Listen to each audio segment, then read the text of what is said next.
दोस्तों, कैसे हैं आप सब। दोस्तों, हमारा चल रहा है कॉस्ट अकाउंटिंग में एम्प्लॉय कॉस्ट का चैप्टर। और एम्प्लॉय कॉस्ट के चैप्टर में लास्ट क्लास में हमने देखा कि एम्प्लॉय कॉस्ट किस तरीके से कैलकुलेट की जाए। एम्प्लॉय कॉस्ट में क्या क्या आइटम इंक्लूड किए जाते हैं, like basic salary, DNS allowances, bonus, overtime, employer's contribution to PF, employer's contribution to ESI and any other amenities or facilities provided by the employer to the employee। लेकिन उसके बाद हमने एम्प्लॉय अर्निंग्स की भी बात की। 3 क्वेश्चन मैंने आपको करवाए थे, question number 1, 2, 3 employee cost calculation पे। उसके बाद मैंने आपको बताया एम्प्लॉय अर्निंग्स एम्प्लॉय कॉस्ट से अलग होती है। एम्प्लॉय अर्निंग्स में एम्प्लॉयर्स के कंट्रीब्यूशन जो होते हैं टू पीएफ और ईएसआई वो कवर नहीं होते, और जो एम्प्लॉय के कंट्रीब्यूशन टू पीएफ और ईएसआई होते हैं वो डिडक्ट कर दिए जाते हैं to arrive at net employee earnings. लेकिन हमने एम्प्लॉय अर्निंग पे कोई क्वेश्चन ट्राई नहीं किया था, तो आज हम करेंगे एम्प्लॉय अर्निंग्स पे क्वेश्चन स्टार्ट। क्वेश्चन नंबर 4 देखो। Question number 4, calculate the earnings of A and B from the following particulars for a month। 2 workers होंगे A और B, हमें उनकी अर्निंग्स कैलकुलेट करके देनी है। बेसिक वेजेस है 100 और 160, डीएनएस अलाउंसेस आपको देने हैं 50-50%। किसका 50% नहीं बोला तो बेसिक वेजेस का 50%, तो 50 रुपए ए का और 80 रुपीज बी के लिए। एम्प्लॉइज कंट्रीब्यूशन टू पीएफ है ऑन बेसिक वेजेस 8%, तो 100 का 8% क्योंकि केवल और केवल ऑन बेसिक वेजेस बोला है, 160 का 8%। एम्प्लॉइज कंट्रीब्यूशन टू ईएसआई ये भी ऑन बेसिक वेजेस ही है 2%, 100 का 2% एंड 160 का 2%। ये होंगे अर्निंग कैलकुलेट करने के लास्ट में डिडक्ट। ओवरटाइम किया है मिस्टर ए ने 10 आवर्स के लिए, केवल और केवल मिस्टर ए ने 10 घंटे का ओवरटाइम किया है। The normal working hours for the month are 200, normal working है एक महीने में 200 घंटे की। Overtime is paid at double the total of normal wages and DA. Overtime में आप नॉर्मल वेजेस और डीए जो भी रेट होता है आपका उसका डबल आप पे करते हो। देखते हैं किस तरीके से कैलकुलेशन होगी। Employer's contribution to state insurance and provident fund is at equal rates with employees contribution, लेकिन हम कैलकुलेट करने जा रहे हैं एम्प्लॉय की अर्निंग्स, और एम्प्लॉय की अर्निंग कैलकुलेट करते वक्त एम्प्लॉयर्स के कंट्रीब्यूशन की कोई रेलेवेंसी होती ही नहीं है। तो हम बनाएंगे स्टेटमेंट ऑफ एम्प्लॉय अर्निंग्स। आओ जरा हेडिंग पुट करो आंसर नंबर 4। हम बनाएंगे statement of employee earnings in 3 columns. एक तो पर्टिकुलर्स होगा ही और 2 worker mister A and mister B.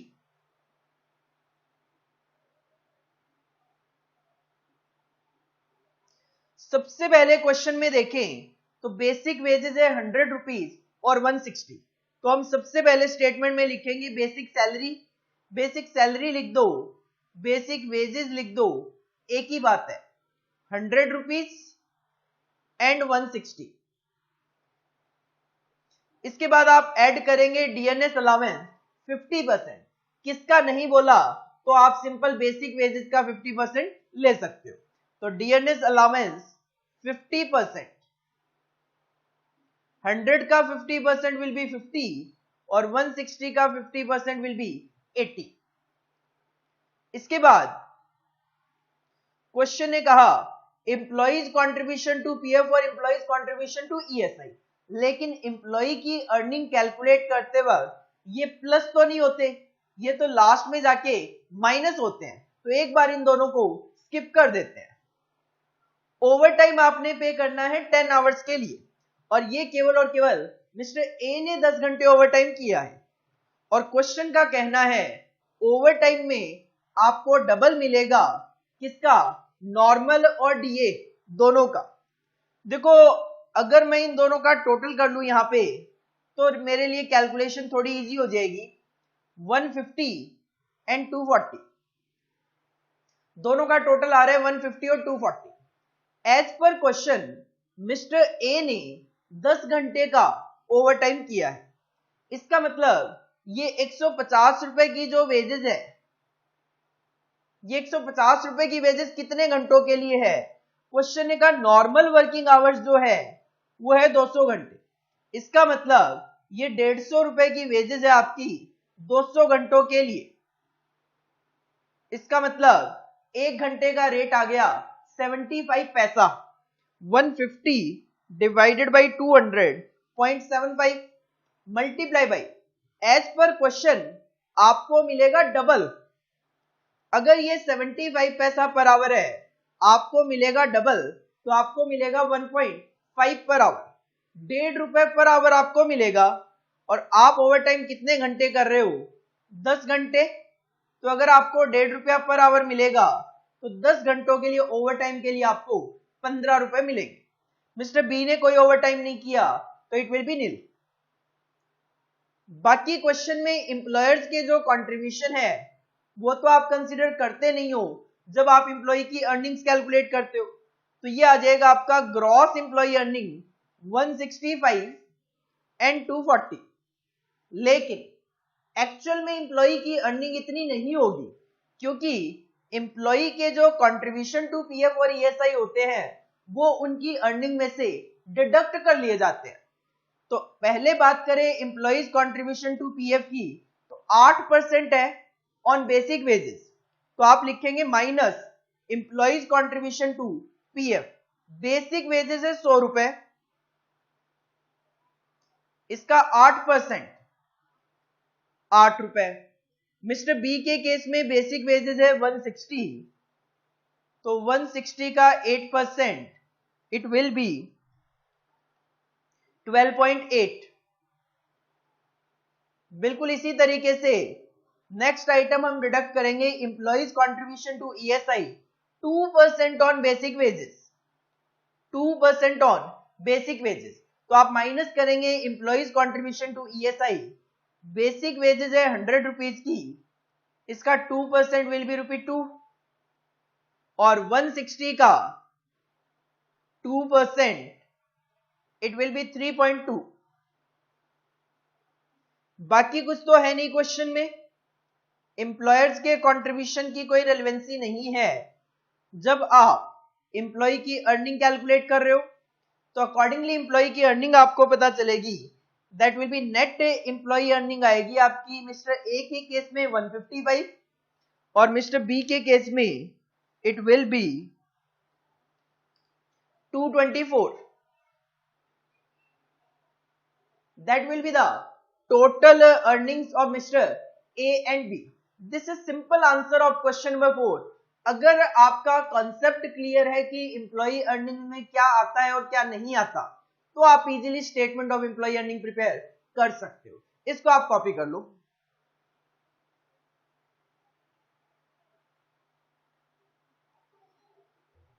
Question number 5 देखो। Question number 5, calculate the earnings of A and B from the following particulars for a month। पहले तो question जानना चाहता है अर्निंग्स, जो हमने अभी अभी क्वेश्चन नंबर 4 में कैलकुलेट की, बिल्कुल सेम तरीके से। And allocate the labour cost, लेकिन एलोकेट एम्प्लॉय अर्निंग को नहीं करना, एलोकेट करना है employee cost that is labour cost को बांटना है to each job X Y और जेड। क्वेश्चन की लैंग्वेज बता देता हूं अभी क्या है। क्वेश्चन कहता है पहले तो मिस्टर ए और मिस्टर बी की अर्निंग कैलकुलेट करके दो, उसके बाद एम्प्लॉय कॉस्ट जो होगी उसको 3 जॉब हम कर रहे हैं एक्स वाई और जेड, उनमें डिस्ट्रीब्यूट करना है। एक बार मैं सेकंड जो पार्ट है उसको इग्नोर कर देता हूं। तो पहला पार्ट है आपको ए और बी की अर्निंग कैलकुलेट करनी है। मिस्टर ए और मिस्टर बी बेसिक वेजेस है 100 और 160, सेम डेटा जो क्वेश्चन नंबर 4 में था। DNS allowances on basic wages 50-50%, again same data जो क्वेश्चन नंबर 4 का था। कंट्रीब्यूशन टू पीएफ जो लेना है वो लेना है बेसिक वेजेस प्लस डीए दोनों का 10-10%। लेकिन अभी मुझे ये नहीं पता ये कंट्रीब्यूशन टू पीएफ एम्प्लॉयर के हैं या एम्प्लॉय के। बिल्कुल same language, contribution to ESI on basic wages plus DA that will be 1.75%। Mister A ने यहां पे भी ओवरटाइम किया है 10 आवर्स का। नॉर्मल वर्किंग आवर्स इस क्वेश्चन में भी 200 घंटे हैं। ओवरटाइम यहां पे भी डबल पेड किया जाता है नॉर्मल वेजेस और डीए का। तो लैंग्वेज तो बिल्कुल सिमिलर है जो क्वेश्चन नंबर 4 की थी। हाँ, ये कंट्रीब्यूशन क्लियर नहीं हो पाए ये एम्प्लॉयर के हैं कि एम्प्लॉय के। आगे क्वेश्चन कहता है employer's contribution to state insurance is 4.75% and PF are at equal rates of employees contribution। कहते हैं एम्प्लॉयर का कंट्रीब्यूशन टू ईएसआई होगा 4.75% और पीएफ होगा उतना ही जितना एम्प्लॉय का कंट्रीब्यूशन है। इसका मतलब मैं इन कंट्रीब्यूशन टू पीएफ और ईएसआई को एम्प्लॉय का एज्यूम करते हुए चल सकता हूं। मैं इन कंट्रीब्यूशन को एम्प्लॉय का एज्यूम करके चल सकता हूं। अजम्पशन तो आपको लेनी पड़ेगी क्योंकि यहां पे नहीं लिखा हुआ कंट्रीब्यूशन टू पीएफ और ईएसआई किसकी बात चल रही है। तो आप यहां पे दो अजम्पशन ले सकते थे, या तो आप इस कंट्रीब्यूशन को एम्प्लॉय कंट्रीब्यूशन मान लो या फिर आप इसको टोटल कंट्रीब्यूशन भी मान सकते थे। अगर आप एम्प्लॉय का कंट्रीब्यूशन मानते हो तो सिंपल एम्प्लॉयर के आपको नीचे गिवन है। अगर आप इसको टोटल मानते हो तो नीचे एम्प्लॉयर के गिवन है तो आपको माइनस करके एम्प्लॉय के कैलकुलेट करने पड़ेंगे। मैं एक सिंपल अजम्पशन जो कि आपके स्टडी मटेरियल में भी ली गई है वही अजम्पशन कंसीडर कर रहा हूं कि ये जो ऊपर कंट्रीब्यूशन है वो एम्प्लॉय के कंट्रीब्यूशन होंगे। इसके बाद कुछ डेटा और गिवन है उसको मैं एक बार टोटली इग्नोर करते हुए चल रहा हूं।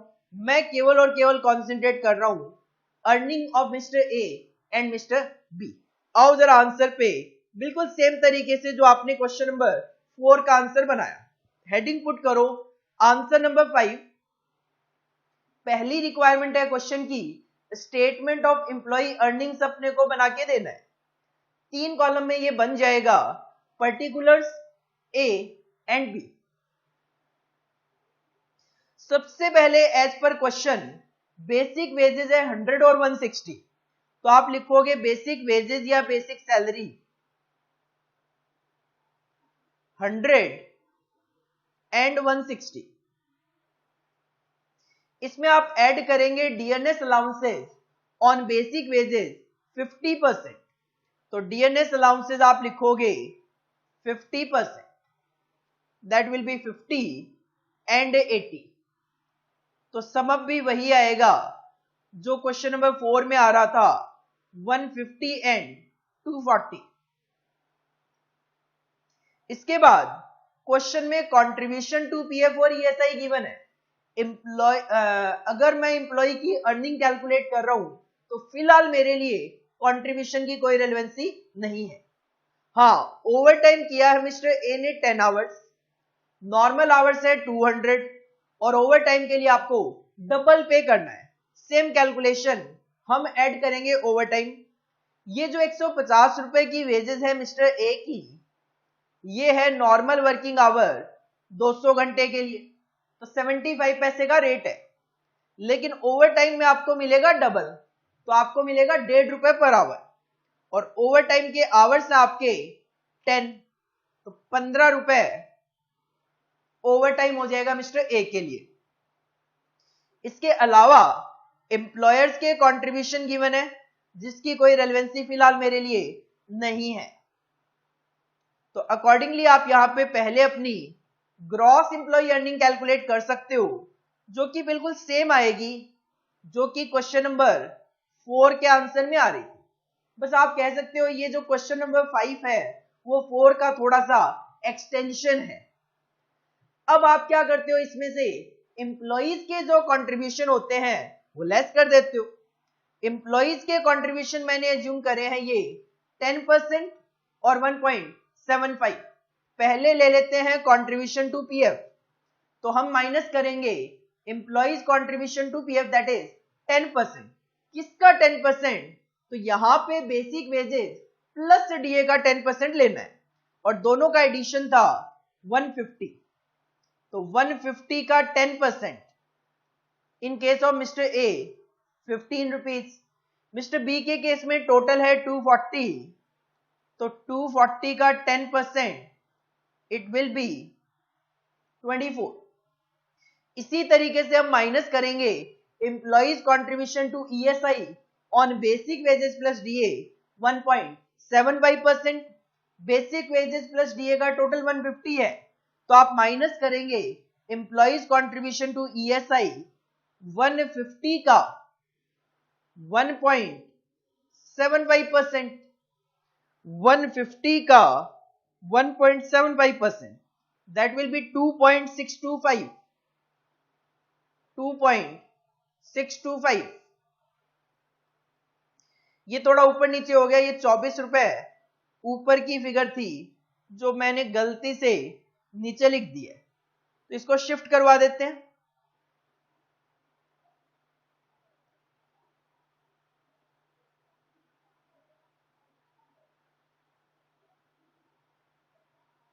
और बी के केस में 240 का 1.75%, that will be your contribution to ESI। 240 का 1.75% will be 4.2। तो अकॉर्डिंगली एम्प्लॉय की अर्निंग्स कैलकुलेट होके आ जाएगी नेट, और ये आ जाएगा आपका मिस्टर ए के केस में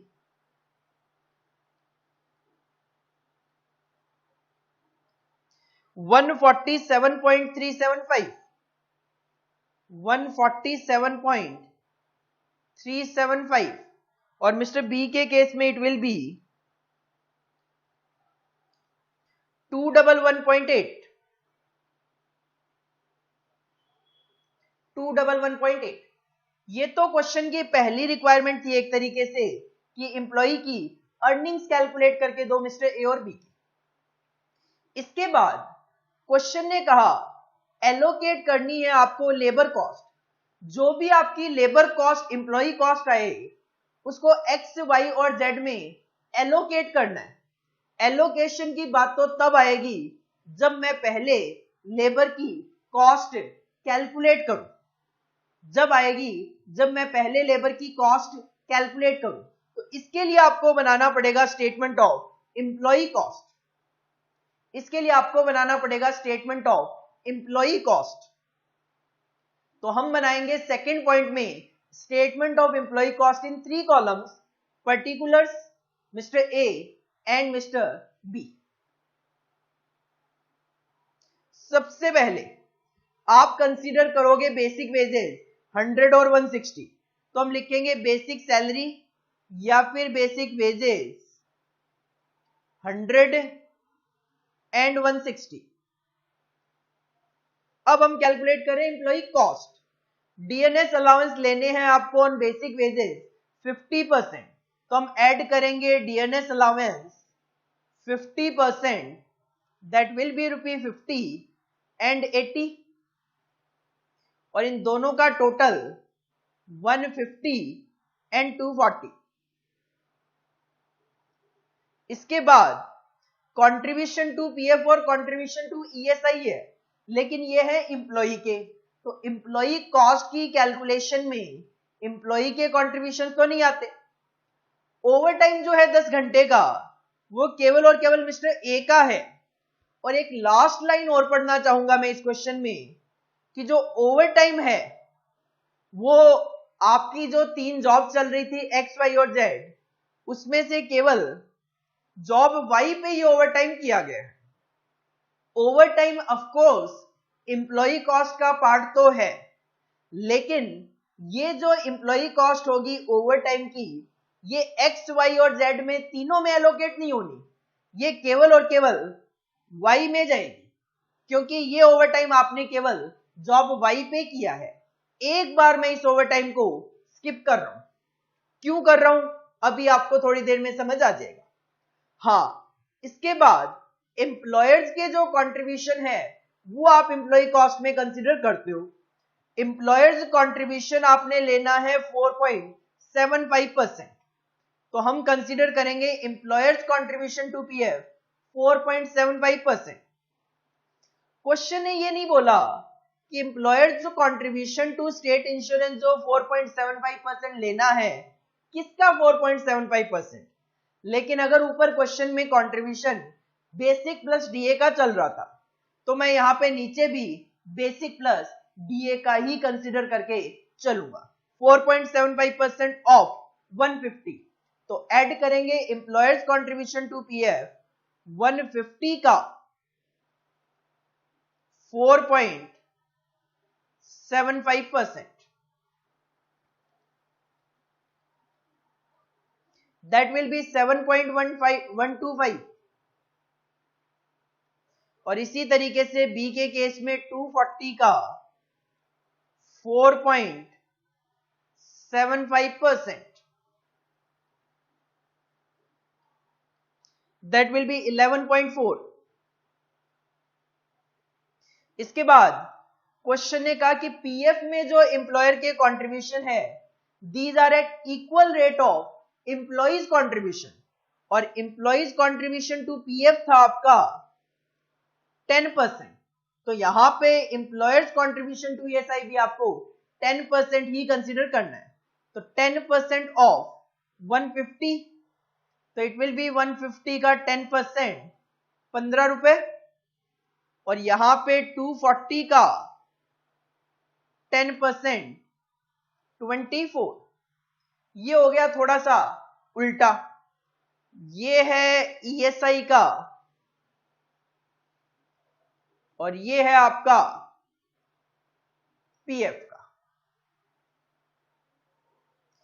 इसके अलावा क्वेश्चन में एम्प्लॉय कॉस्ट के पार्ट में एक ओवरटाइम है जो मैंने छोड़ा हुआ है, तो मैंने यहां पे टोटल करते वक्त लिखा employee cost excluding overtime, employee cost excluding overtime, ये आ जाएगा आपका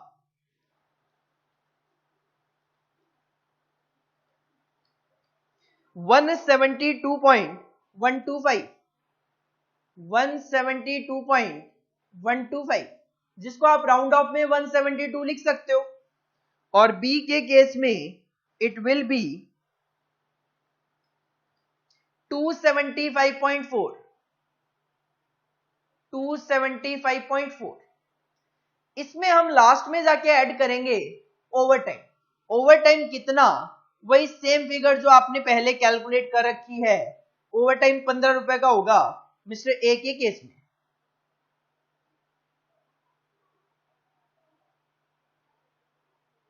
तो ये आ जाएगी टोटल एम्प्लॉय कॉस्ट, जो कि बी के केस में तो सेम ही रहेगी।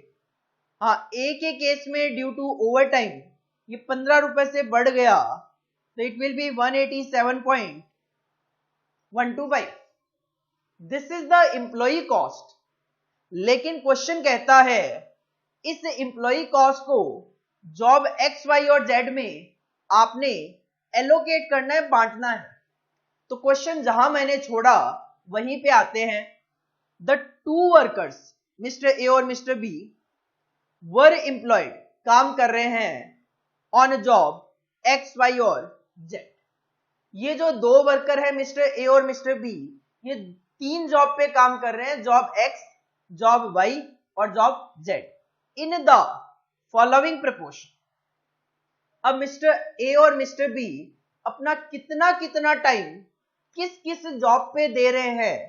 कहते हैं वर्कर ए अपना 40% टाइम एक्स पे लगाता है, वाई पे 30% और जॉब जेड पे 30%, और वर्कर बी जॉब एक्स पे अपना 50% टाइम लगाता है, जॉब वाई पे 20% और जॉब जेड पे 30% टाइम लगाता है। और ओवर टाइम जो है वो केवल और केवल मिस्टर ए ने जॉब वाई पे किया है। अब देखो, मैंने ओवर टाइम को अलग रखा क्योंकि ये तो 15 रुपए सीधा सीधा वाई में चला जाएगा। ओवर टाइम को छोड़कर मिस्टर ए की कॉस्ट है राउंड ऑफ में 172 और मिस्टर बी की कॉस्ट है 275 राउंड ऑफ में।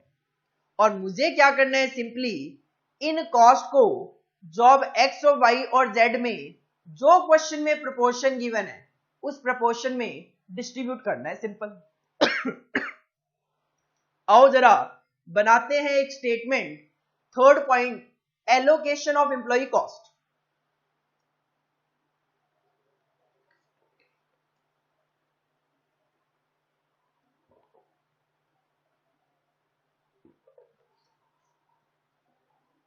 Allocation of employee cost, 4 column, एक पर्टिकुलर चलेगा, इसके अलावा 3 जॉब में हमें डिस्ट्रीब्यूट करना है तो हम 3 कॉलम कंसीडर करेंगे, job X, job Y and job Z. सबसे पहले मैंने कंसीडर कर लिया मिस्टर ए को। मिस्टर ए की जो वेजेस है वो है, मिस्टर ए की जो कॉस्ट है एम्प्लॉय कॉस्ट वो है 172 ओवर टाइम को छोड़कर 172, और हमें इस 172 को एक्स वाई और जेड में डिस्ट्रीब्यूट करना है। किस प्रोपोर्शन में? 40%, 30% और 30%। 40%, 30% एंड 30%। 172 का सबसे पहले 40% चला गया एक्स में, ये आ जाएगा आपका, राउंड ऑफ में कर देता हूं 69 रुपीज। 30% आ जाएगा आपका 51.6 है, राउंड ऑफ कर देता हूं 52, और ये राउंड ऑफ में कर दिया 51, तो इसका टोटल हो गया 172। मिस्टर बी की एम्प्लॉय कॉस्ट थी 274, इसको हमें डिस्ट्रीब्यूट करना है एक्स वाई और जेड में 50%, 20% और 30%। 275 राउंड ऑफ ले रहा हूं मैं, 275 डिस्ट्रीब्यूट करना है एक्स वाई और जेड में 50%, 20% एंड 30%। 275 का 50% 137.5, राउंड ऑफ कर दिया 138। 20% 55 आ रहा है एग्जैक्ट, और 30% 82.5 आ रहा है, राउंड ऑफ में 82 लिखना पड़ेगा क्योंकि इसको मैंने बढ़ाया तो इसको कम करूंगा तभी इन तीनों का टोटल 275 आएगा। और as per question over time आपने केवल और केवल जॉब वाई पे किया है, तो ये जो ओवर टाइम का खर्चा है 15 रुपए, ये एलोकेट नहीं होगा, ये सीधा सीधा आपका वाई में ही जाएगा। इसी की वजह से मैंने इस स्टेटमेंट में ओवर टाइम को अलग रखा। अगर मैं ऊपर ही कंसीडर कर लूंगा तो गलती होने के चांसेस ये हैं कि मैं 187 को एक्स वाई जेड में डिस्ट्रीब्यूट कर दूंगा, और वो कहीं ना कहीं गलत हो जाएगा क्योंकि क्वेश्चन ने स्पेसिफिकली बोला है ओवर टाइम केवल जॉब वाई के लिए ही हुआ है, ना कि एक्स और जेड के लिए। तो आप इसका टोटल करके बता सकते हो कि जॉब एक्स में कितना खर्चा एलोकेट होगा, वाई में कितना और जेड में कितना। जॉब एक्स में डिस्ट्रीब्यूट हो गया 207, जॉब वाई में डिस्ट्रीब्यूट हो गया 122, और जॉब जेड में डिस्ट्रीब्यूट हो गया 133। अगर आप इन तीनों का टोटल करके देखो तो इन तीनों का टोटल आ रहा है 462, मतलब जॉब एक्स वाई और जेड में 462 रुपए 462 का एलोकेशन हुआ है और ये 462 क्या था, ये 462 था इन दोनों की वेजेस 187 प्लस 275 राउंड ऑफ में 462।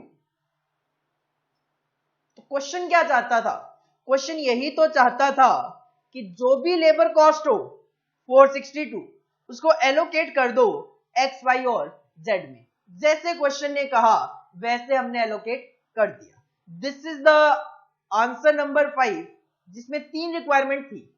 पहली रिक्वायरमेंट थी एक तरीके से एम्प्लॉय अर्निंग्स, कैलकुलेट किया अलग कर दिया। फिर क्वेश्चन ने कहा एम्प्लॉय कॉस्ट को जॉब एक्स वाई जेड में एलोकेट करो। पहले तो एम्प्लॉय कॉस्ट पता होनी चाहिए, तो हमने बनाया स्टेटमेंट ऑफ एम्प्लॉय कॉस्ट, फिर उसको एज पर क्वेश्चन एलोकेट कर दिया। This is your full fledge answer number 5, इसको आप कॉपी कर लीजिए।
इसके बाद एक वर्ड जो कि हम क्वेश्चंस में यूज तो कर रहे हैं लेकिन हमने अभी तक इसका मीनिंग डिस्कस नहीं किया, दैट इज ओवर टाइम।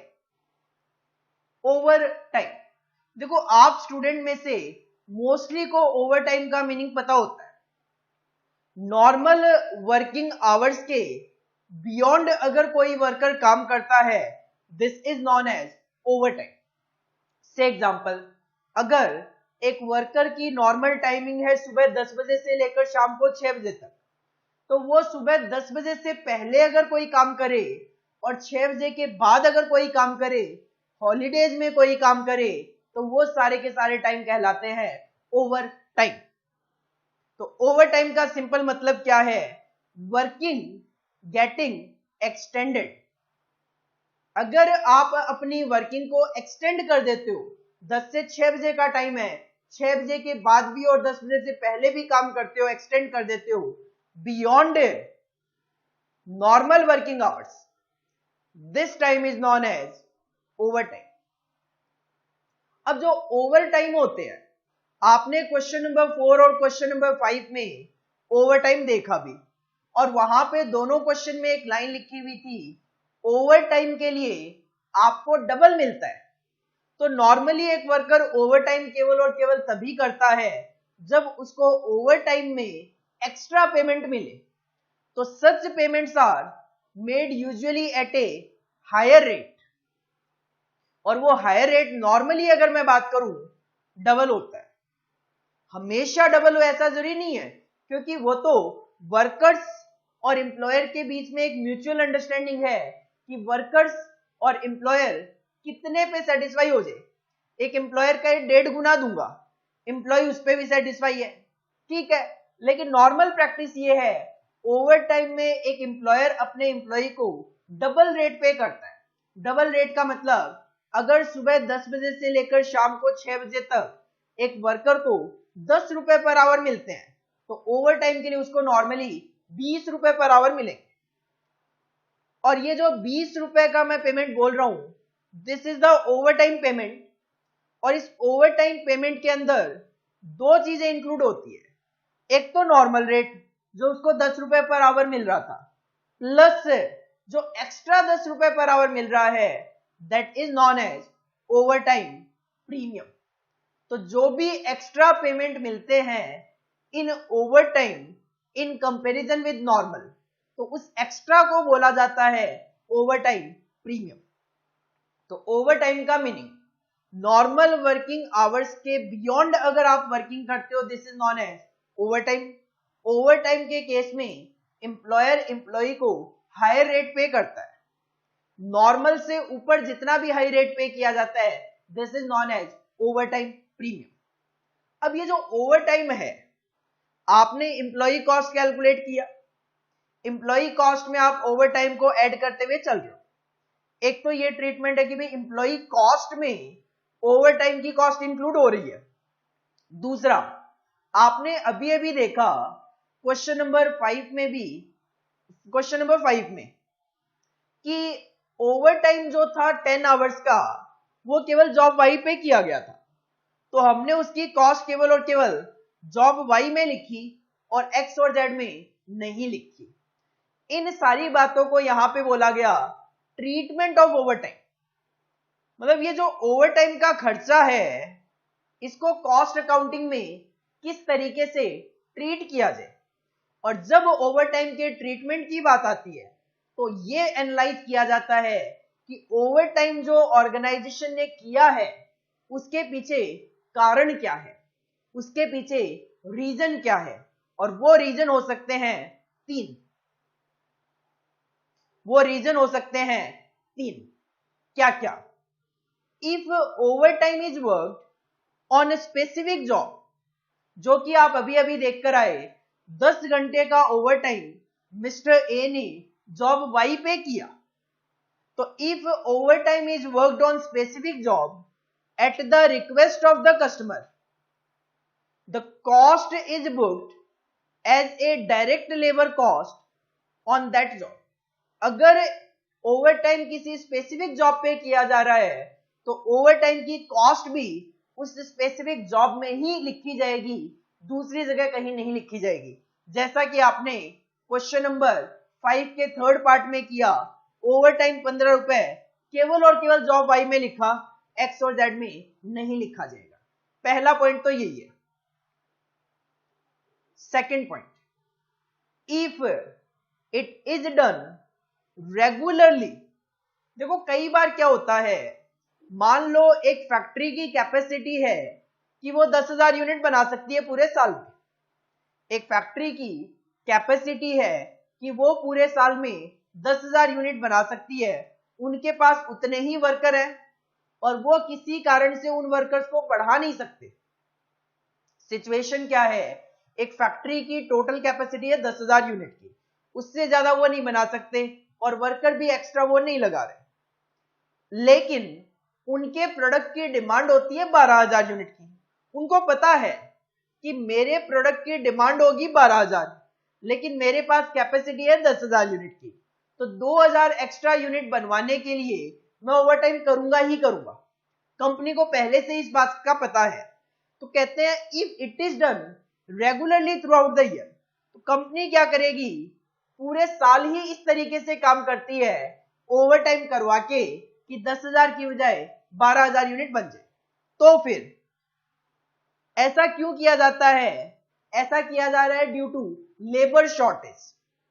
तो फिर वेजेस का जो रेट होता है, वेजेस रेट आपने लास्ट क्लास में कैलकुलेट किया था, टोटल वेजेस अपॉन में नंबर ऑफ आवर्स। तो जो वेजेस का रेट है शुड बी इन्फ्लेटेड, तो हम वो वेजेस का रेट बढ़ा देते हैं। कैसे बढ़ा देते हैं? हम फॉर्मूला लगाते हैं वेजेस रेट का, टोटल वेजेस लिखते हैं, उसमें ऐड कर देते हैं ओवर टाइम की कॉस्ट भी। टोटल वेजेस में ओवर टाइम की कॉस्ट भी ऐड कर दी और डिवाइड करते वक्त टोटल आवर्स में ओवर टाइम आवर्स भी ऐड कर दिए। इससे क्या होगा, इससे कॉस्ट बढ़ेगी न्यूमरेटर में, डिनोमिनेटर में आपके आवर्स बढ़ेंगे। लेकिन ओवर टाइम की कॉस्ट ज्यादा है नॉर्मल के कंपैरिजन में, ओवर टाइम की कॉस्ट ज्यादा है नॉर्मल के कंपैरिजन में, जिसकी वजह से अब जब मैं रेट कैलकुलेट करूंगा तो वो रेट नॉर्मल से थोड़ा सा ज्यादा कैलकुलेट होके आएगा। सर कैसे? मान लो एक वर्कर 8 घंटे नॉर्मल वर्किंग है, 8 घंटे की नॉर्मल वर्किंग है, 10 रुपए पर आवर उसका रेट है, तो 80 रुपए तो उसकी नॉर्मल वेजेज हो गई। 8 घंटे नॉर्मल वर्किंग, 10 रुपए पर आवर नॉर्मल रेट, 80 रुपए वेजेज हो गई। अब वो 1 घंटा अगर एक्स्ट्रा काम करे और उसके लिए एम्प्लॉयर उसको डबल पे करे, 10 की बजाय 20 रुपए पे करेगा, तो हम क्या करेंगे, ओवर टाइम की कॉस्ट 20 रुपए न्यूमरेटर में ऐड कर दिया, डिवाइडेड बाई कितने घंटे उस वर्कर ने काम किया, 8 घंटे नॉर्मल आवर्स और 1 घंटे का ओवर टाइम। अगर मैं केवल और केवल नॉर्मल की बात करूं तो 10 रुपए का रेट होता, 80 डिवाइड बाई 8, लेकिन अब क्या हुआ, ये 100 डिवाइडेड बाई 9 हो गया। अब 100 डिवाइड बाई 9 होने की वजह से रेट आपका 10 ना कैलकुलेट होके 11.11 हो गया। कारण क्या था, नीचे तो 1 घंटा ही ऐड हुआ, लेकिन ऊपर जो है वो ओवर टाइम प्रीमियम जो था वो भी तो ऐड हुआ, जिसकी वजह से रेट आपका बढ़ के आ गया। पहला पॉइंट कहता है अगर ओवर टाइम किसी स्पेसिफिक जॉब पे किया गया है तो उसी स्पेसिफिक जॉब की कॉस्ट में ओवर टाइम की कॉस्ट ऐड करनी है। सेकेंड पॉइंट कहता है अगर फैक्ट्री पूरे साल ही ओवर टाइम करती रहती है तो वेजेस का रेट इन्फ्लेट कर दो, टोटल वेजेस में ओवर टाइम की वेजेस इंक्लूड कर लो और डिवाइडेड बाई टोटल आवर्स में ओवर टाइम आवर्स भी ऐड कर लो। और तीसरा पॉइंट कहता है अगर ओवर टाइम किसी अबनॉर्मल रीजन की वजह से हुआ, मान लो मेरी फैक्ट्री की कैपेसिटी 10,000 यूनिट की है, मैं 10,000 यूनिट ही पूरे साल में बनाना चाहता हूं, लेकिन बीच में 20 दिन स्ट्राइक कर दी वर्कर्स ने और वो स्ट्राइक करने की वजह से अब मैं अपनी 10,000 यूनिट को टोटलिटी में पूरा नहीं बना पाऊंगा। अब उन 10,000 यूनिट को बनवाने के लिए मुझे करवाना पड़ेगा थोड़ा ओवर टाइम। अब जो स्ट्राइक होती है क्या वो नॉर्मल होती है? नहीं, स्ट्राइक का किसी को नहीं पता होता कि स्ट्राइक होगी और ऐसी सिचुएशन हमारे सामने आएगी। तो this is not the normal situation, this is the abnormal situation. अगर ओवर टाइम करवाना पड़ रहा है अबनॉर्मल रीजन की वजह से, पूरे कॉस्ट अकाउंटिंग में एक ही कॉन्सेप्ट है, अबनॉर्मल रीजन की वजह से अगर कोई भी कॉस्ट इनकर होती है that should be transfer to profit and loss account. पूरे कॉस्ट अकाउंटिंग का एक ही कॉन्सेप्ट, अगर अबनॉर्मल रीजन की वजह से ऑर्गेनाइजेशन को कोई भी कॉस्ट इनकर करनी पड़ रही है, this will be transfer to profit and loss account. The if overtime is due to abnormal reason, then overtime cost should be transferred to costing profit and loss account. Financial का profit and loss अलग होता है, हमारा costing का profit and loss अलग होता है।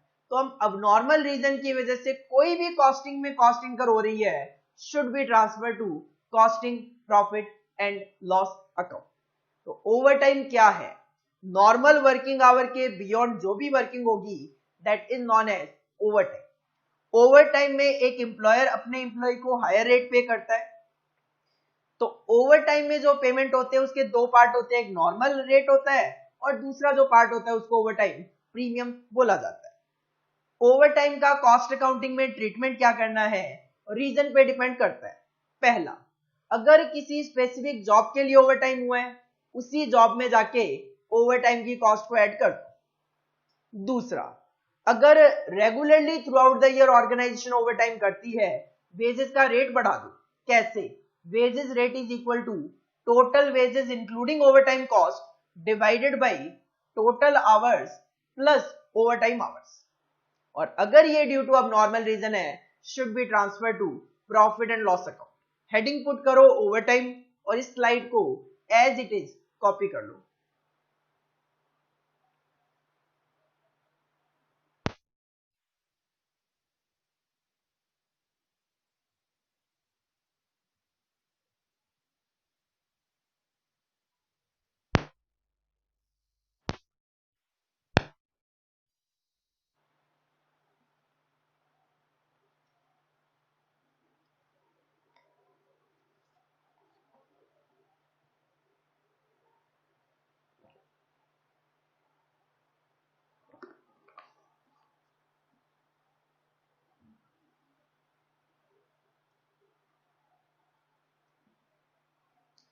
ये जो ओवर टाइम है, ओवर टाइम देखो अच्छी तो चीज नहीं होती ऑर्गेनाइजेशन के लिए। ऑफकोर्स क्यों अच्छी चीज नहीं होती? क्योंकि ओवर टाइम के हैं कुछ नुकसान। और वो नुकसान क्या है? एक तो पॉइंट आप पहले ही देख के आए, ओवर टाइम की वजह से एम्प्लॉयर एम्प्लॉय को एक्स्ट्रा पेमेंट करता है, तो एक्सेसिव लेबर कॉस्ट आती है। सिंपल सी बात है, 10 बजे से लेकर 6 बजे तक नॉर्मल वर्किंग है, वर्कर 8 घंटे काम करके थक जाएगा, उसके बियॉन्ड और काम करेगा, उसकी प्रोडक्टिविटी उतनी नहीं होती जितनी वो नॉर्मल आवर्स में करता है। तो लेबर की जो प्रोडक्टिविटी होती है वो हो जाती है कम, डिक्रीज इन लेबर प्रोडक्टिविटी। इसके अलावा लाइटिंग कॉस्ट बढ़ जाती है, क्योंकि नॉर्मल आवर्स में जो लाइटिंग आप यूज कर रहे हो वो तो करनी है, ओवर टाइम करवाओगे एक्स्ट्रा लाइटिंग, और जैसे जैसे एक्स्ट्रा लाइटिंग होगी एक्स्ट्रा यूनिट्स आएंगे मीटर में, एक्स्ट्रा यूनिट आएंगे, रेट भी आपका इलेक्ट्रिसिटी का बढ़कर आएगा। इसके अलावा वर्कर जब इस तरीके से दिन रात काम करेगा तो उसकी हेल्थ पे उसका बुरा असर पड़ेगा। और ऑफ कोर्स वेजेस जो है वो बढ़ जाती है, मतलब वेजेस की जो रेट है, यहां पे तो लेबर की कॉस्ट बढ़ गई एक तरीके से, यहां पे एक तरीके से वेजेस बढ़ जाती है, का मतलब जो वेजेस का रेट है वो क्या हो जाता है, बढ़ जाता है, जिसकी वजह से आप कह सकते हो प्रोडक्ट की कॉस्ट भी बढ़ जाती है। अकॉर्डिंगली हमें प्रोडक्ट का या तो सेलिंग प्राइस बढ़ाना पड़ेगा या फिर अपने प्रॉफिट मार्जिन कम करने पड़ेंगे। तो ओवर टाइम की वजह से कई सारे नुकसान होते हैं, लेबर कॉस्ट बढ़ जाती है, वेजेस का रेट बढ़ जाता है, लेबर की प्रोडक्टिविटी कम हो जाती है, इलेक्ट्रिसिटी के खर्चे बढ़ जाते हैं, और वर्कर्स की हेल्थ पे इसका बुरा असर होता है। हेडिंग पुट करो डिसएडवांटेजेस ऑफ ओवर टाइम, और ये 5 पॉइंट आप कॉपी कर लो।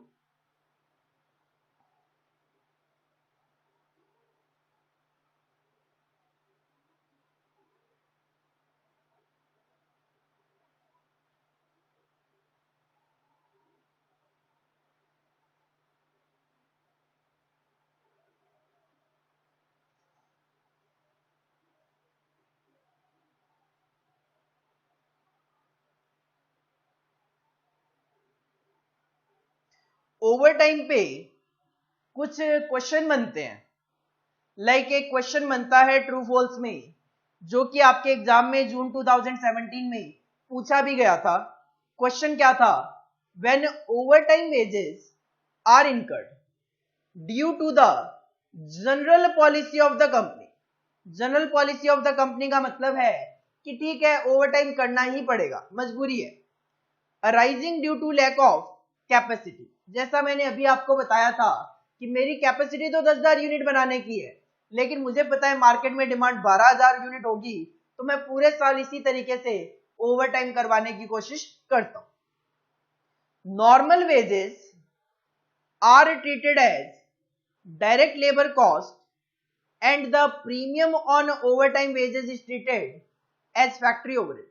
नहीं, ऐसा कोई ट्रीटमेंट नहीं बताया गया, हमें तो सिंपल ट्रीटमेंट बताया गया कि ऐसी सिचुएशन में वेजेस का रेट कर दिया जाता है inflate, total wages including overtime cost divided by total hours including overtime hours, जिससे वेजेस का रेट बढ़ जाएगा और जिस जॉब पे जिस वर्कर ने काम किया होगा उसके अकॉर्डिंगली वहां पे कॉस्ट भी ऑटोमेटिकली इंक्रीज हो जाएगी।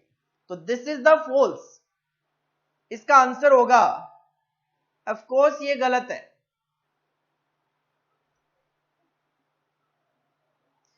एक और question fill in the blanks में बनता है इस टॉपिक में से, जो कि दिसंबर 2017 में पूछा गया। One of the disadvantages of overtime working is incurring excess labour cost. Excess कह दो, एक्स्ट्रा लेबर कॉस्ट कह दो, एक ही बात है। और दिसंबर 2017 में ही सिंपल एक शॉर्ट नोट पूछ लिया गया, how would you treat overtime in cost record as per CAS 7। Cost accounting standard 7 के अकॉर्डिंगली ओवरटाइम किस तरीके से ट्रीट किया जाएगा? रीजन पे डिपेंड करेगा, स्पेसिफिक जॉब के लिए है तो जॉब में चार्ज करेंगे, अब नॉर्मल रीजन की वजह से है ट्रांसफर टू पीएल करेंगे, और अगर रेगुलरली करती है कंपनी तो वेजेस का रेट इन्फ्लेट कर दिया जाएगा। तो ये 3 पॉइंट आपने मेंशन करने थे। हाँ, हालांकि अगर हमसे कभी भी कोई इस तरीके से क्वेश्चन पूछा जाता है तो बेटर आंसर ये होता है पहले हम जो भी टॉपिक है उसका मीनिंग लिखे, तो ओवर टाइम का मीनिंग लिखो, देन उसका ट्रीटमेंट शो करो, तो 4 या 5 नंबर का जो भी क्वेश्चन होगा आपको पूरे में से पूरे मार्क्स वहां पे मिल जाएंगे। This is the concept of over time. ये 2 क्वेश्चन जो है वो आप कॉपी कर लीजिए।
इसके बाद ये जो ओवर टाइम का हमने कॉन्सेप्ट देखा, इस पे एक प्रैक्टिकल क्वेश्चन भी बन सकता है, वो भी करके देख लेते हैं।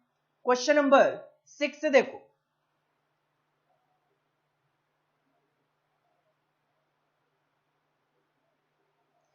इन ए फैक्ट्री बेसिक वेजेस का रेट है 10 रुपए per hour and overtime rates are as follows. Normal rate तो 10 रुपए पर आवर है, ओवर टाइम के रेट कुछ इस तरीके से होंगे before and after normal working hours. से एग्जांपल, अगर आपकी टाइमिंग है सुबह 10 बजे से लेकर शाम को 6 बजे तक, तो 10 बजे से पहले या 6 बजे के बाद काम करोगे तो आपको मिलेगा 175% ऑफ बेसिक वेजेस रेट। 10 रुपए का 175% 17.5 पर आवर आपको मिलेगा। इसी तरीके से अगर आप ओवर टाइम संडे या फिर हॉलीडे लाइक 2 अक्टूबर वगैरह, दीपावली, होली हॉलीडेज पे काम करोगे, संडे पे काम करोगे, तो आपको मिलेगा 225% ऑफ बेसिक वेजेस रेट। तो 10 रुपए आपका नॉर्मल रेट है, तो 10 का 225% will be 22.5 per hour. During the previous year, last year, the following hours were worked. Last year कुछ इस तरीके से काम किया गया। नॉर्मल टाइम था 1 लाख घंटे काम किया गया। Over time before and after working hour किया गया 20,000 आवर्स, तो नॉर्मल टाइम के लिए 10 रुपए मिलेगा, बिफोर एंड आफ्टर के लिए 17.5 मिलेगा, एंड ओवर टाइम किया गया संडेज और हॉलीडेज में 5000 घंटे, जिसके लिए आपको मिलेगा ऑफकोर्स 22.5 पर आवर। तो टोटेलिटी में इस तरीके से कंपनी ने 1,25,000 घंटे काम किया। The following hours have been worked on job Z. एक जॉब है जॉब जेड, उस जॉब पे नॉर्मल आवर्स लगाए गए 1000, ओवर टाइम किया गया before and after working hours 100 घंटे, और संडेज और एंड हॉलीडेज को काम किया गया इस जॉब पे 25 घंटे। इस तरीके से इस पे 1125 घंटे लगाए गए। अब इसका ट्रीटमेंट क्या होगा वो टोटली डिपेंड करता है ये ओवर टाइम के पीछे कारण क्या है। You are required to calculate the labour cost chargeable to job Z. Job Z की लेबर कॉस्ट कितनी होगी वो बतानी है, where over time is worked regularly throughout the year. Company पूरे साल ही ओवर टाइम करती है, because it is a policy of the company due to labour shortage. और हम कहते हैं अगर company throughout the year overtime करती है तो उस सिचुएशन में हम क्या करते हैं, हम वेजेस का रेट इन्फ्लेट कर देते हैं। वेजेस रेट को इन्फ्लेट करने का फॉर्मूला है total wages including overtime cost upon में total hours including overtime hours. आओ जरा इसके लिए आपको दो चीजें कैलकुलेट करनी पड़ेगी, एक numerator total wages cost including overtime cost, एक denominator total hours including overtime hours. आओ जरा हेडिंग पुट करो आंसर नंबर 6। आंसर नंबर 6 अपना फॉर्मूला अप्लाई होना है वेजेस इन्फ्लेटेड रेट का। Wages inflated rate is equal to total wages including overtime cost divided by total hours including overtime hours. इसके लिए सबसे पहले मैं कैलकुलेशन कर रहा हूं total wages including overtime cost. Heading put करो आंसर नंबर 6 और पॉइंट नंबर 1 में हम कैलकुलेशन करेंगे total wages cost including overtime cost.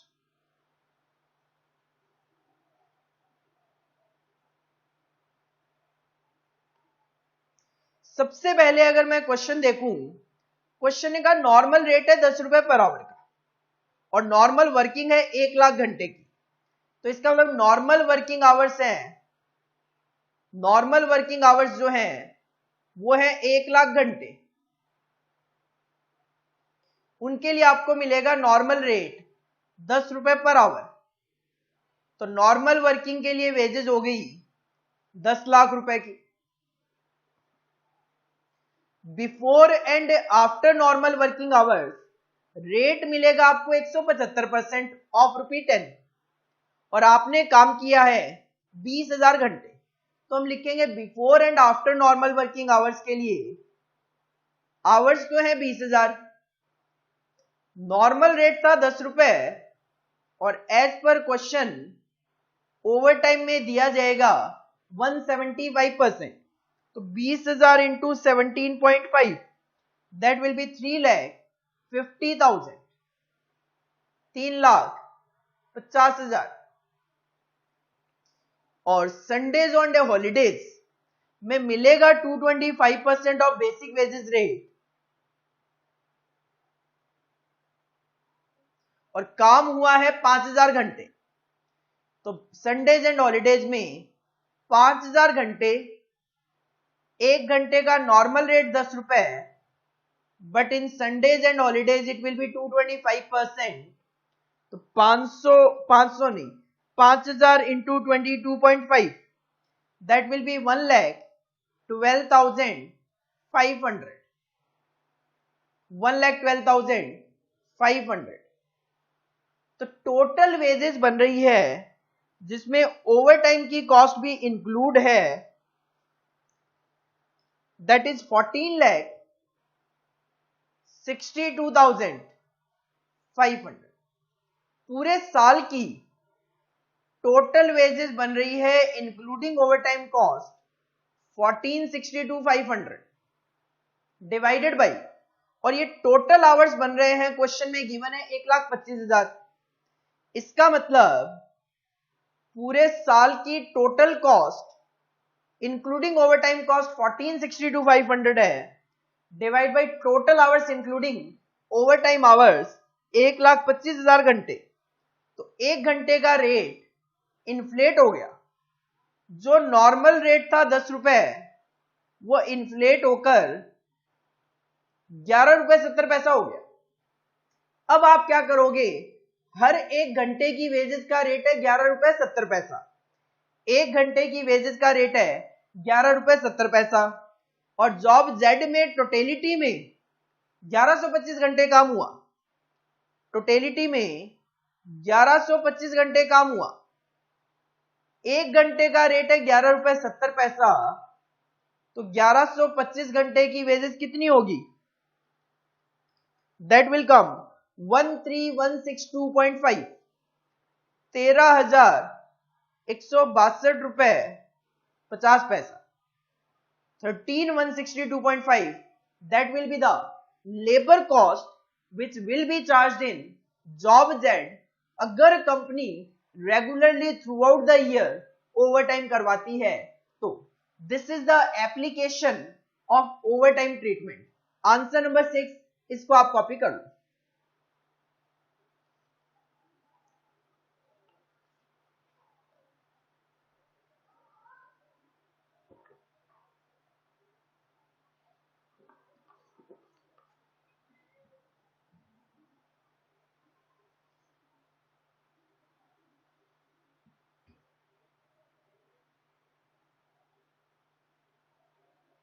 इसके बाद एक और कॉन्सेप्ट का एडिशन करेंगे, that is known as idle time.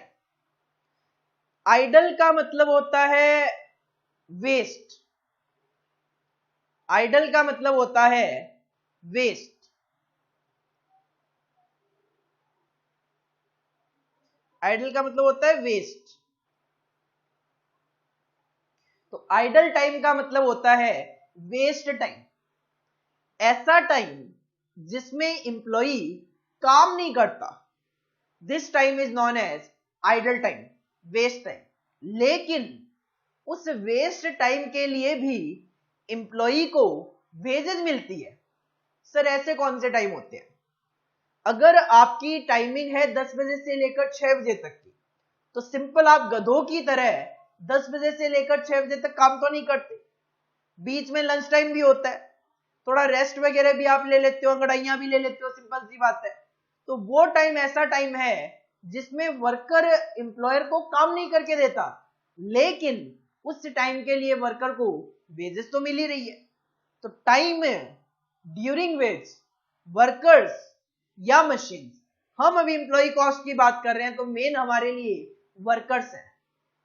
तो टाइम ड्यूरिंग वेज वर्कर्स और machine are not working, so there is no production. और जब वर्कर ही नहीं करेगा, काम ही नहीं करेगा, तो प्रोडक्शन होने का तो मतलब ही नहीं बनता। आइडल टाइम किन किन कारणों की वजह से हो सकता है? तो idle time may be due to fault in machine accident. Machine हो गई खराब, अब मशीन खराब हो गई तो एम्प्लॉई लेटा हुआ है, सिंपल सी बात है, चाय पी रहा है, लेटा हुआ है। मिसमैनेजमेंट, कोई सुपरवाइजर ही नहीं है प्रॉपर जो एम्प्लॉय पे ध्यान दे, तो वो क्या करता है, रेस्ट कर रहा है, काम ही नहीं कर रहा। या फिर जॉब कंप्लीट हो गई, एक ऑर्गेनाइजेशन जॉब बेसिस पे काम करती है, एक काम था वो कंप्लीट हो गया और नेक्स्ट जो काम है वो अभी है नहीं, तो नेक्स्ट जब काम आएगा तब वर्कर उस पर काम करना शुरू करेगा। ड्यूरिंग आइडल टाइम वर्कर को वेजेस तो मिलेगी, वर्कर को पेमेंट मिलते हैं, सो कंपनी को इसकी वजह से क्या होता है, नुकसान होता है। तो आइडल टाइम सिंपल कहूं, आइडल टाइम वो टाइम है जिसमें एम्प्लॉय कोई प्रोडक्शन नहीं करेगा, बट उस टाइम के लिए उसको पेमेंट तो मिलते हैं। ये जो आइडल टाइम है इसका कॉस्ट अकाउंटिंग में किस तरीके से ट्रीटमेंट किया जाए। मतलब आइडल टाइम की वजह से नुकसान तो हो रहा है, अब उस नुकसान की जो खर्चा है, कॉस्ट है, मान लो जैसा कि मैंने कहा 10 बजे से 6 बजे तक का आपका टाइम है, 8 घंटे। अब मान लो वर्कर उन 8 घंटों में से 6 घंटे ही काम करता है, लेकिन पेमेंट उसको 8 घंटे के लिए मिल रही है, तो 2 घंटों की ये जो एक्स्ट्रा वेजेस जा रही है, इसका कॉस्टिंग में क्या किया जाए। तो कहते हैं कि जो आइडल टाइम है वो हो सकता है दो तरीके का। आइडल टाइम में भी नॉर्मल आइडल टाइम, और आइडल टाइम में भी अब नॉर्मल आइडल टाइम। नॉर्मल का मतलब होता है जो पहले से एक्सपेक्टेड होते हैं, लाइक मैंने कहा लंच टाइम। अब आप देखोगे सिंपल सी बात है, 10 बजे से लेकर 6 बजे तक की अगर वर्किंग है, 1 से लेकर 2 बजे तक अगर 1 घंटे का लंच टाइम है, कंपनी को एम्प्लॉयर को पहले से ही पता है कि इस टाइम में 1 से 2 बजे के बीच में काम होना ही नहीं है, दिस इज द नॉर्मल। लेकिन मशीन खराब हो जाएगी, उसकी वजह से वर्कर खाली बैठा हुआ है, ये तो अनएक्सपेक्टेड होता है, वो एम्प्लॉयर एक्सपेक्ट करके नहीं चलता, दिस इज द अब नॉर्मल आइडल टाइम। तो नॉर्मल आइडल टाइम क्या है? The idle time which can not be avoided. अब लंच टाइम है 1 से 2 बजे तक का, आप उसको अवॉइड नहीं कर सकते, एंड इज इनएविटेबल, ये होगा ही होगा और ये जरूरी है, is termed as normal idle time if it is that of direct workers, treat it as direct wages, and in other cases का मतलब सिंपल है, अगर ये डायरेक्ट वर्कर्स का नहीं होगा तो ये इनडायरेक्ट वर्कर्स का होगा, ये इनडायरेक्ट वर्कर्स का होगा, like supervisor, manager, like accountant, तो treat it as production overhead. तो आपको सबसे पहले तो ये चेक करना है नॉर्मल आइडल टाइम किसका है? डायरेक्ट वर्कर्स का है तो डायरेक्ट वेजेस का पार्ट होगा, इनडायरेक्ट वर्कर्स का है तो फैक्ट्री ओवरहेड, प्रोडक्शन ओवरहेड का पार्ट होगा। फॉर एग्जांपल, ये है नॉर्मल आइडल टाइम के एग्जांपल, लंच टाइम। ऑर्गेनाइजेशन ने खुद ही तो लंच टाइम दिया हुआ है, टी टाइम, ऑर्गेनाइजेशन ने खुद ही तो टी टाइम दिया हुआ है।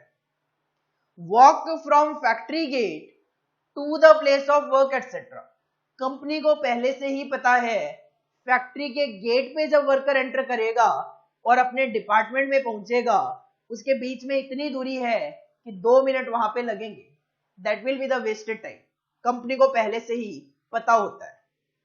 तो इसका ट्रीटमेंट क्या किया जाए?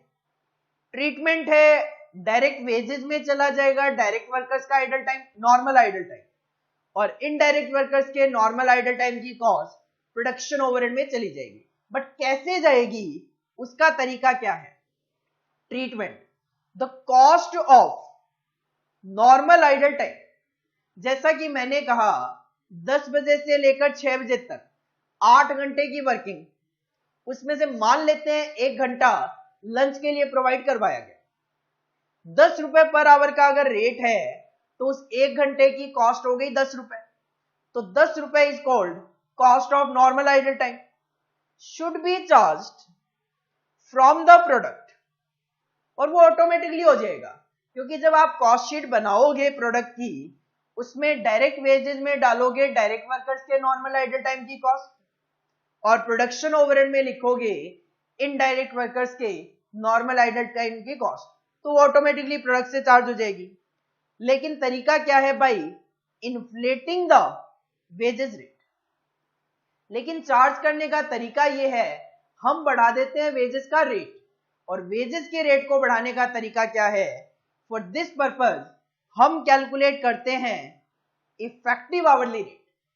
हमने लास्ट क्लास में लेबर आवरली रेट कैलकुलेट किया था, total wages divided by total hours, लेकिन ये कहते हैं इफेक्टिव आवरली रेट निकालो। इफेक्टिव आवरली रेट का मतलब इफेक्टिवली कितने घंटे काम होना चाहिए था, that will be considered, should be calculated as follows. तो इफेक्टिव आवरली रेट का फॉर्मूला होगा, वेजेस तो टोटली लेनी है, लेकिन डिवाइड करते वक्त टोटल आवर्स ना लेकर number of effective hours consider करने। सर ये इफेक्टिव आवर्स क्या है? तो effective hours is equal to जो टोटल आवर्स आपने फैक्ट्री में बिताए उसमें से नॉर्मल आइडल टाइम के जो आवर्स हैं वो माइनस कर दोगे तो इफेक्टिव आवर्स आ जाएंगे। तो नॉर्मल आइडल टाइम का ट्रीटमेंट, डायरेक्ट वर्कर्स का नॉर्मल आइडल टाइम की कॉस्ट डायरेक्ट वेजेस में चली जाएगी, इनडायरेक्ट वर्कर्स के नॉर्मल आइडल टाइम की कॉस्ट प्रोडक्शन ओवरहेड में चली जाएगी। कैसे जाएगी? उनके वेजेस का रेट इन्फ्लेट करेंगे। वेजेस का रेट कैसे इन्फ्लेट करेंगे? वेजेस तो टोटल लेंगे, 8 घंटे की 80 रुपए, डिवाइड करते वक्त केवल इफेक्टिव आवर्स लेंगे, 8 में से एग्जांपल 1 घंटा नॉर्मल आइडल टाइम है तो डिवाइड करेंगे 7 से, तो जो 10 रुपए का रेट होता वो इन्फ्लेट हो जाएगा। एक तो आप 80 डिवाइड बाई 10 करो, एक आप 80 डिवाइड बाई 9 करो, तो रेट में तो आपके फर्क आएगा ही आएगा। अब नॉर्मल आइडल टाइम, अभी अभी मैंने ओवर टाइम के केस में आपको बताया, अब नॉर्मल की कॉस्ट पूरे कॉस्ट अकाउंटिंग में एक सिंगल ट्रीटमेंट फॉलो करती है, that should be transfer to costing profit and loss account. अब नॉर्मल आइडल टाइम क्या है? वो जो कंपनी पहले से एक्सपेक्ट करके नहीं चलती। कंपनी को नहीं पता स्ट्राइक हो जाएगी, कंपनी को नहीं पता पावर फेलियर हो जाएगा, कंपनी को नहीं पता मशीनरी खराब हो जाएगी। तो the idle time which caused due to reasons that are within the control of management and could have been controlled through management action। लेकिन ये जो रीजन होते हैं ये मैनेजमेंट के कंट्रोल में होते हैं। कैसे? मशीन खराब हो गई, मशीन खराब होने के पीछे कारण होता है मशीन का प्रॉपर मेंटेनेंस ना करवाना। अगर मैनेजमेंट उसका प्रॉपर मेंटेनेंस करवाते रहते मशीन खराब ही नहीं होती।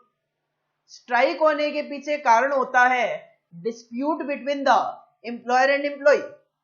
एम्प्लॉयर अगर बैठ के, मैनेजमेंट अगर एम्प्लॉइज के साथ बैठ के अगर बातचीत कर ले तो स्ट्राइक नहीं होगी।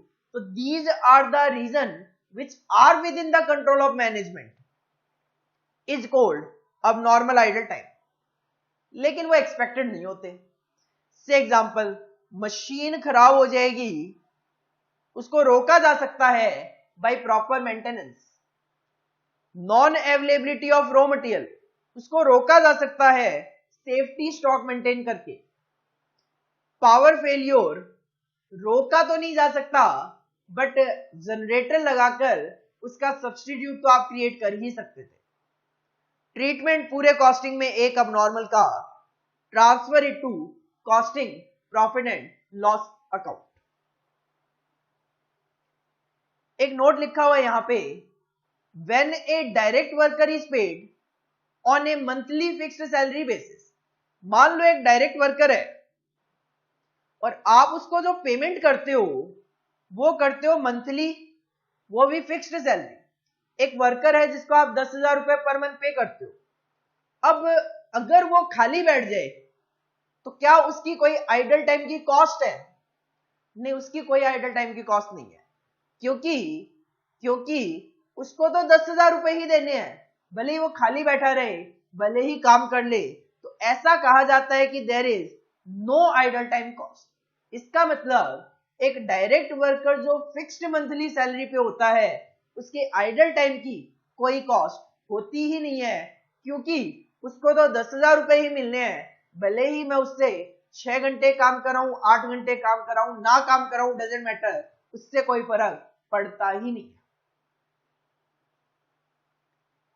तो जून 2017 में एक क्वेश्चन पूछ लिया गया। क्वेश्चन था, when a direct worker is paid on a monthly fixed salary basis, तो इनमें से क्या ट्रू है? There is no idle time lost.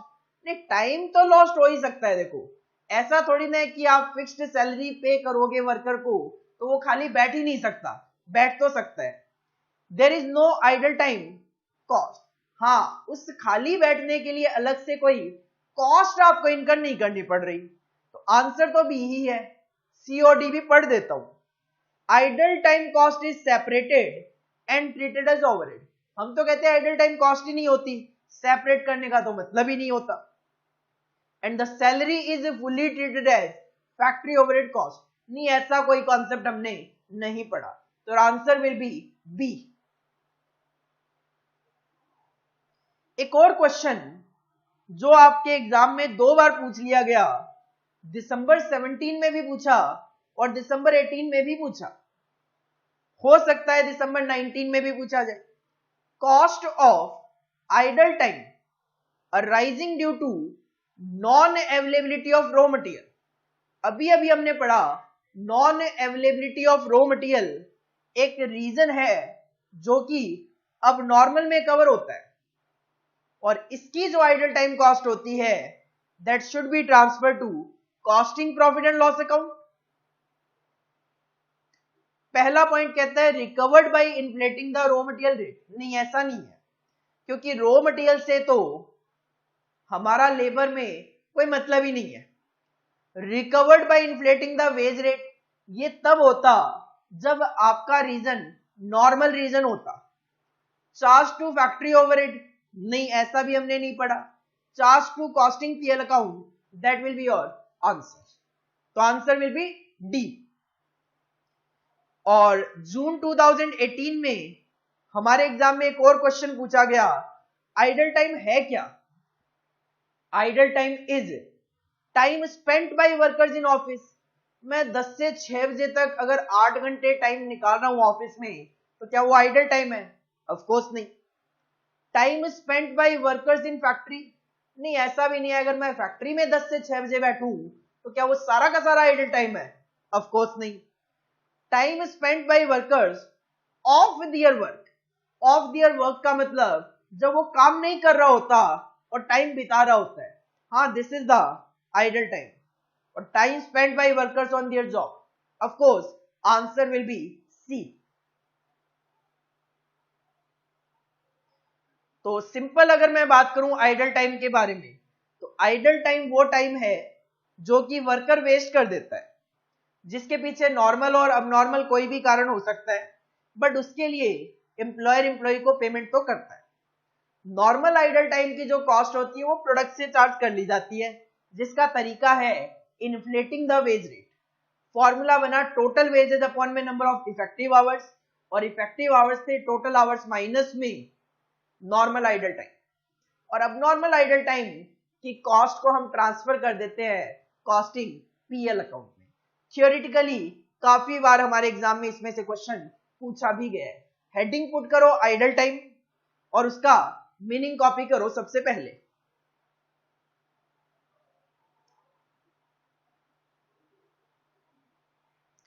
Meaning के बाद कॉपी करो treatment of idle time. Normal idle time का क्या ट्रीटमेंट है और अब नॉर्मल आइडल टाइम का क्या ट्रीटमेंट है।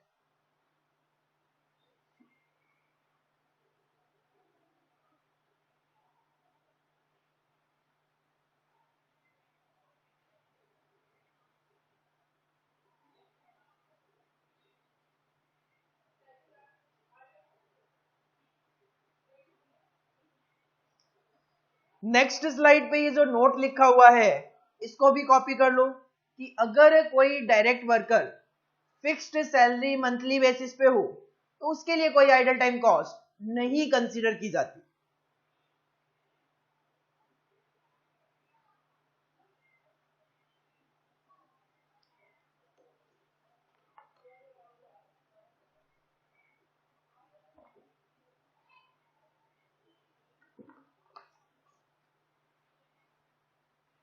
इसके बाद ये कुछ क्वेश्चंस हैं जो हमारे एग्जाम में पूछे गए हैं और दोबारा भी पूछे जा सकते हैं, तो इन क्वेश्चंस को आप कॉपी कर लीजिए।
तो आज की क्लास हम यहीं पे फिनिश करते हैं। आज की क्लास में हमारा मेन डिस्कशन क्या था? लास्ट क्लास में हमने इंप्लॉई कॉस्ट का स्टेटमेंट देखा था और इंप्लॉई अर्निंग को डिस्कस कर लिया था। तो आज आते ही सबसे पहले हमने इंप्लॉई अर्निंग्स पे क्वेश्चन नंबर 4 किया। देन हमने क्वेश्चन नंबर 5 किया जिसमें इंप्लॉई अर्निंग का एप्लीकेशन भी हो गया, और लास्ट क्लास में जो इंप्लॉई कॉस्ट कैलकुलेट करना सीखा था उसका एप्लीकेशन भी हो गया, और साथ में एक नया point allocation of employee cost भी देख लिया, इस तरीके से करना है। इसके बाद हमने देखा ओवर टाइम क्या होता है, और ओवरटाइम का ट्रीटमेंट क्या होता है, हमारे एग्जाम में ट्रू फॉल्स वगैरह में किस तरीके से क्वेश्चन पूछे गए हैं और आगे पूछे जाने के चांसेस है। और क्वेश्चन नंबर 6 में मैंने आपको ओवरटाइम का प्रैक्टिकल एप्लीकेशन भी करवाया। और उसके बाद हमने एक कॉन्सेप्ट आइडल टाइम का भी देखा कि आइडल टाइम वो टाइम होता है जो वर्कर वेस्ट कर देता है। नॉर्मल भी हो सकता है, अब नॉर्मल भी हो सकता है।